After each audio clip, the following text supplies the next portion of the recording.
E assim o seja.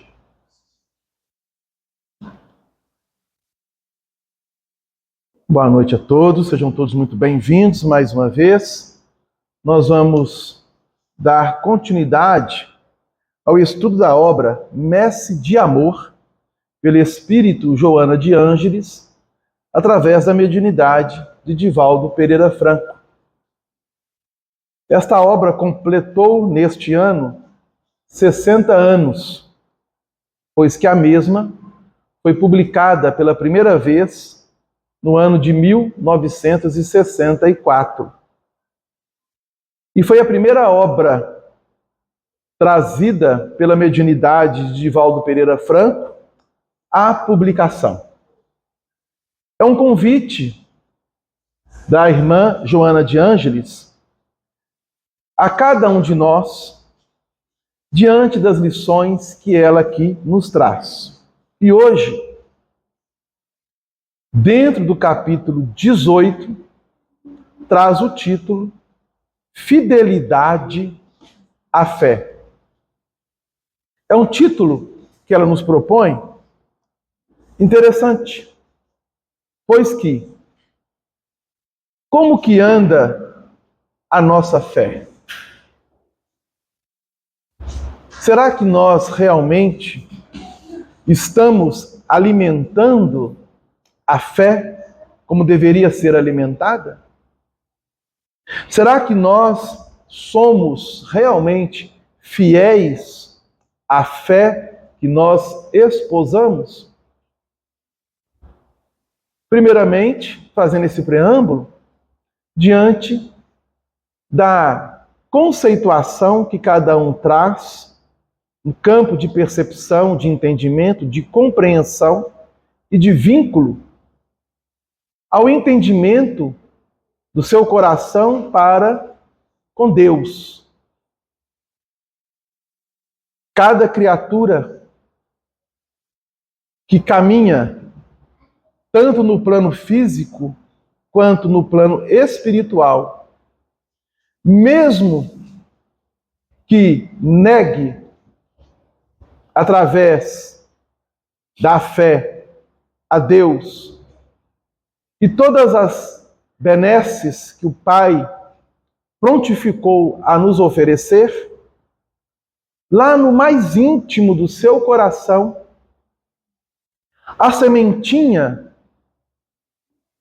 sobre Deus, suas leis, para que ele possa almejar através da fé a direção ao Pai, por mais que ele negue, essa sementinha se encontra lá, no mais profundo de sua alma.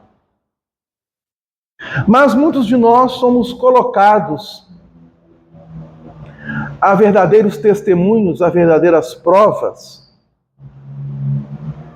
E essas provas e esses testemunhos têm como objetivo testar realmente como andamos diante da fé.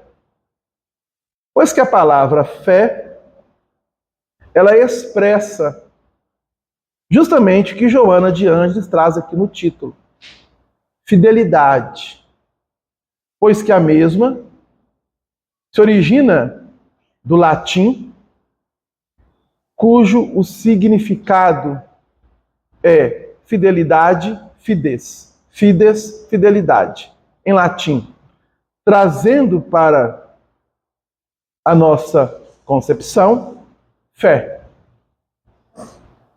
Mas só que Joana de Ângeles, ela está trabalhando para aqueles que esposam a fé espírita, que estão buscando compreender e entender a doutrina espírita, pois que a mesma chega à humanidade pela misericórdia do alto, abrindo para nós campos de revelação que até então estavam velados à humanidade, ou ignorados pela humanidade. E nós fazemos parte desta humanidade. A fé espírita, ela nos proporciona uma caminhada onde, à medida que nós vamos solidificando essa fé em nós, ela tornar-se-á inquebrantável, inabalável. Pois que ainda a nossa fé não é inabalável nem inquebrantável. Pois que se nós tivéssemos realmente a fé inquebrantável, inabalável, nós renderíamos graças a Deus, a tudo que nos acontece. E nós não fazemos isso.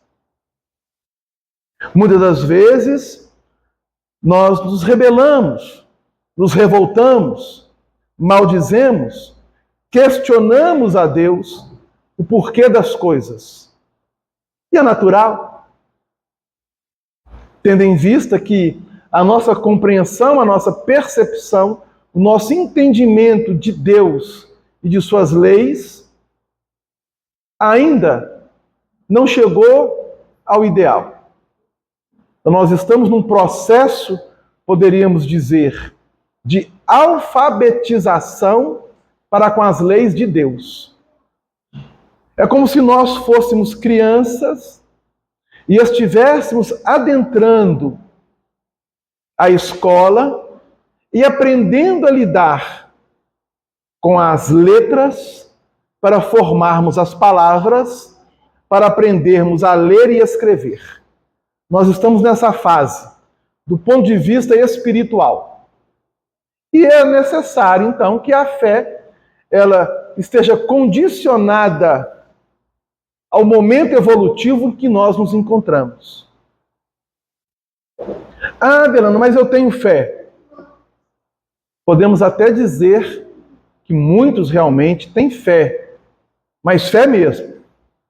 Mas basta um sopro que contrarie as nossas vontades para flagrar em nós a nossa intimidade, a nossa realidade. Pois pensamos que somos uma coisa, mas a realidade é bem outra.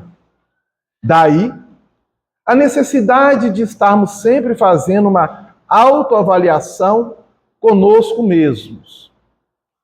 E isso requer fidelidade.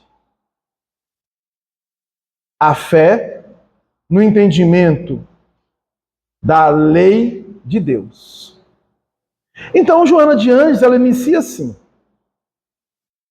ouves o clamor da multidão desvairada, vozes tumultuadas chegam aos teus ouvidos, chamando, gargalhadas em festas estrondosas repercutem na câmara auditiva da tua alma, como se representassem felicidade. Desfilam ante os teus olhos, no banquete das ilusões, as personagens da comédia do dia a dia. Acompanhas com o olhar úmido, como se ele expressasse a tua soledade. No mundo em confusão, soledade é solidão, solitário, estar só. Gostarias de segui-las, participando com elas da algaravia e do prazer. Algaravia significa confusão. Parecem tão ditosas, chamam-te e zombam da tua distância. Convocam-te ao jogo agradável das emoções e ridicularizam a tua permanência na dignidade. Apelam para os teus sentidos e gritam revoltadas, que estes se inibiram nas tuas carnes sem vibração. Apresentam-te loucuras, e porque te demoras no posto do dever, derramam, chasqueando, isto é, zombando, escarnecendo, a baba do desrespeito no corpo que honras, e compreendes que estás desajustado no mundo odierno. Essa primeira parte, ela está nos falando justamente daquele coração que está buscando manter e consolidar em si mesmo a fidelidade da fé que está esposando, do entendimento que já vem acrisolando gradativamente. E à medida que nós vamos vivenciando, ela então nos apresenta os convites reiterados de um mundo que ainda é materialista. O mundo que nós habitamos, ele é materialista. E o mal ainda prepondera neste mundo. E quando a gente fala mal, nós não estamos aqui apenas dizendo daquele mal que nós observamos através de atos de violência, de selvageria e de barbárie. Não. Nossas atitudes, muitas das vezes, se comprazem, se locupletam no mal, mas não nesse mal, mas em um mal que ainda predomina na nossa humanidade e que é sutil. O benfeitor Emmanuel, ele traz uma página em uma das suas obras intitulada Vinha de Luz, onde o título é Cristãos. E lá ele vai nos apresentando justamente isso. Que os cristãos devem exercer a justiça como deve ser exercida a justiça. Não da justiça humana, que ainda é falha.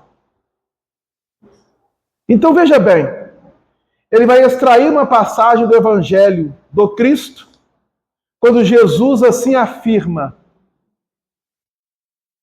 se a vossa justiça não exceder a dos escribas e dos fariseus, de modo algum vós entrareis no reino dos céus.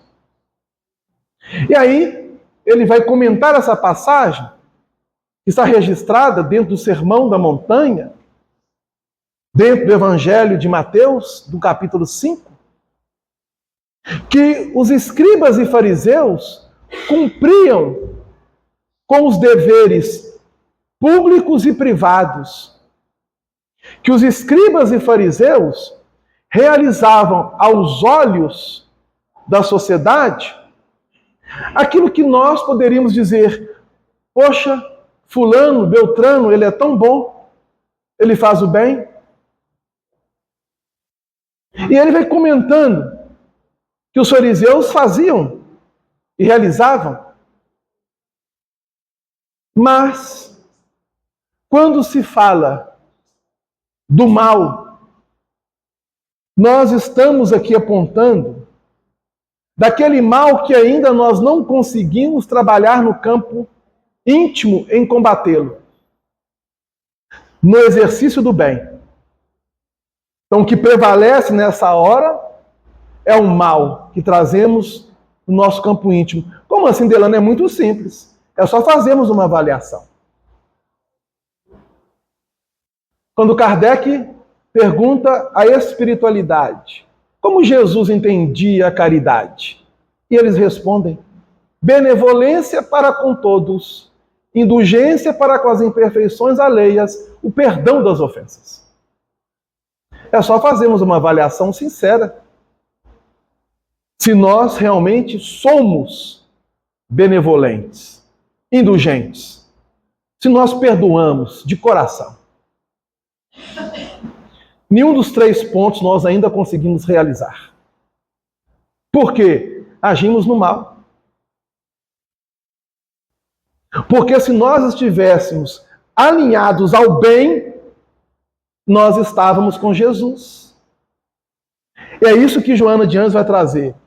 São incompatíveis, realmente, a fé espírita, que difunde o pensamento do Cristo, e a conduta profana que vibra em nome de Mamon. É incompatível.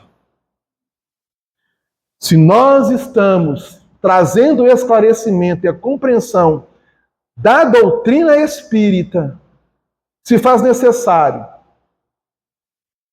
buscarmos a direção correta, a direção real, a direção que não vai levar a cada um de nós a um campo, a um mundo de desilusões. Porque o que o mundo nos oferece é ilusão.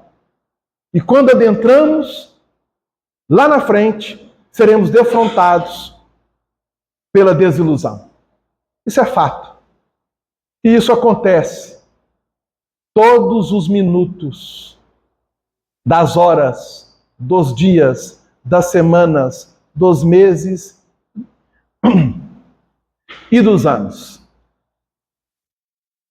São pontos opostos.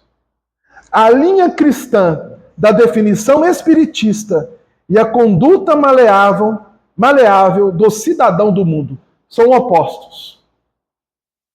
E é por isso que quando Jesus diz: aquele que quiser vir após mim, negue-se a si mesmo. Toma a sua cruz e segue-me.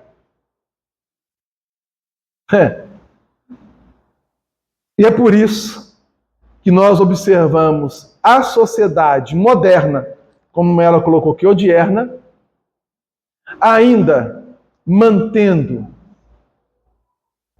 esse campo de maldade entre os seres humanos.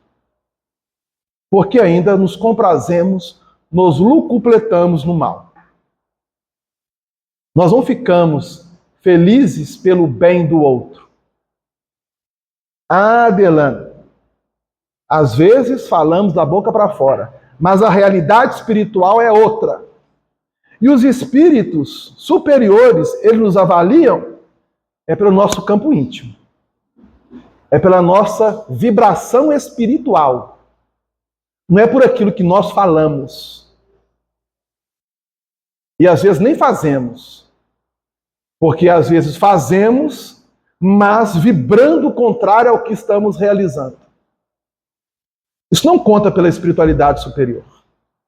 E é por isso que muitos corações, ao deixar o corpo físico, entram no plano espiritual, num campo de perturbação completa, inconscientes da sua realidade, pois que, durante o estágio no plano físico, não se habituaram a trabalhar a fé como deve ser trabalhada.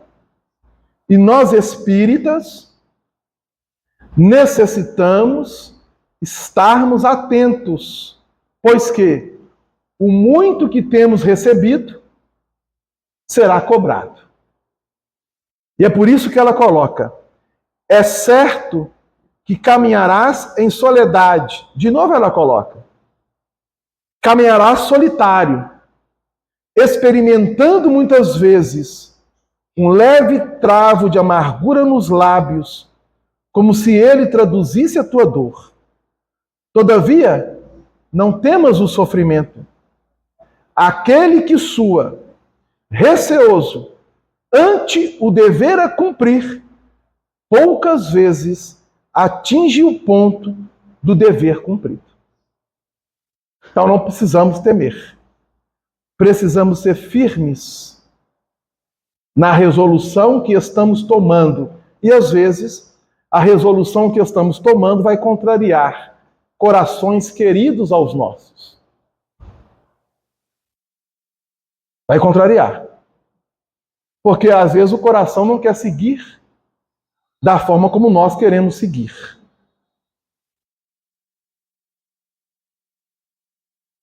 Faz-se necessário esmagar na resolução firme todos os apelos do homem velho, para que das fibras dilaceradas que se recompõem nasça o homem novo, como dos escombros orgânicos da lagarta na estólise surge a borboleta que voa ligeira, singrando os céus livres. Estólise significa a decomposição orgânica do corpo ou da matéria orgânica.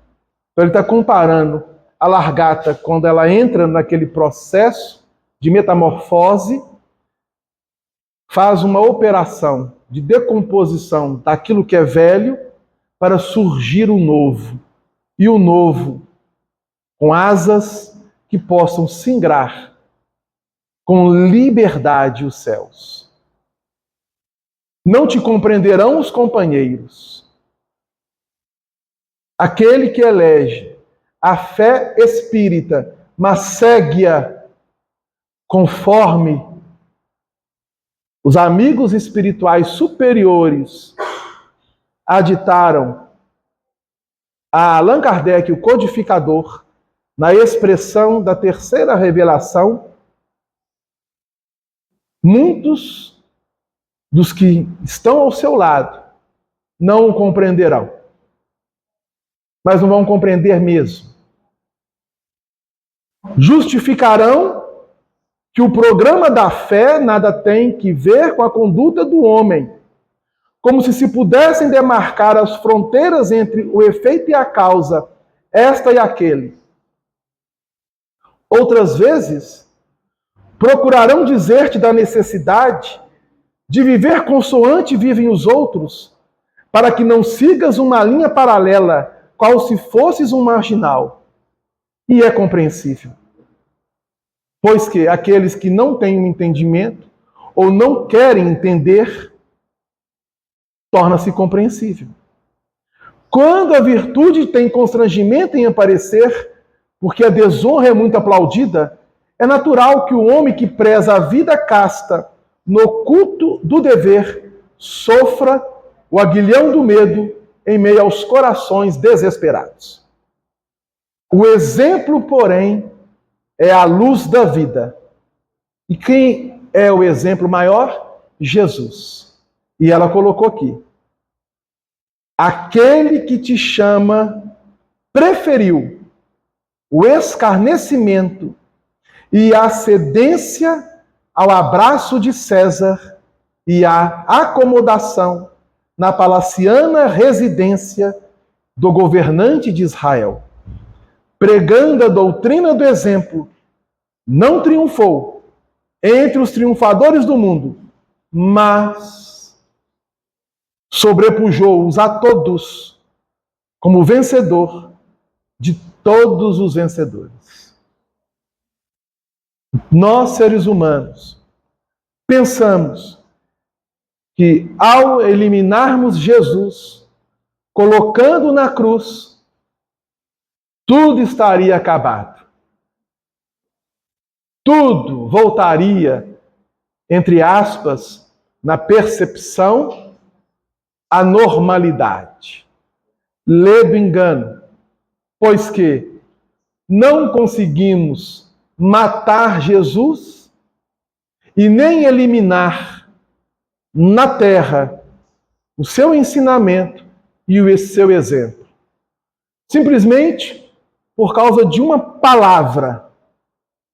Jesus representa a verdade. E para com a verdade, não tem como combatê-la. Os fatos, por si só, demonstram. E nós, seres humanos, ainda nos comprazemos na mentira. Pois que Jesus vive. A morte é uma ilusão. E todos aqueles que creem na morte, ao sair do corpo físico e adentrar o plano espiritual, vão estar cara a cara com a própria desilusão. Pois que o que pensavam que era verdade foi e é uma grande mentira. E ela nos convida então. Podes fazer o mesmo. E falo-ás se te ligares intimamente a Ele. Se ligares intimamente, né, superficialmente, e mantiveres a tua fidelidade à doutrina espírita, que te oferece recursos para ser abundante quando tudo escasseia, feliz nas horas difíceis e a descobrir tesouros ignorados de luz, embora a noite plena, vitoriosa nos seus tecidos de sombra. Sabes que retornas de um passado multimilenar, marcado por erros graves e pelas cicatrizes que ameaçam transformar-se em novas feridas. Conhece-as.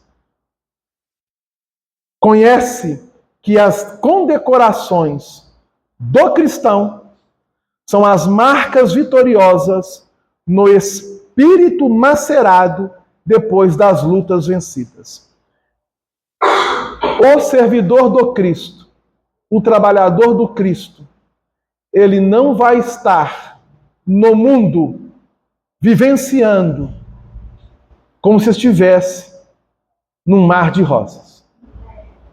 O verdadeiro trabalhador do Cristo, ele vai receber do mundo as pedradas, os açoites, o escárnio, a zombaria, pois que o mundo ainda não deseja que Cristo prevaleça.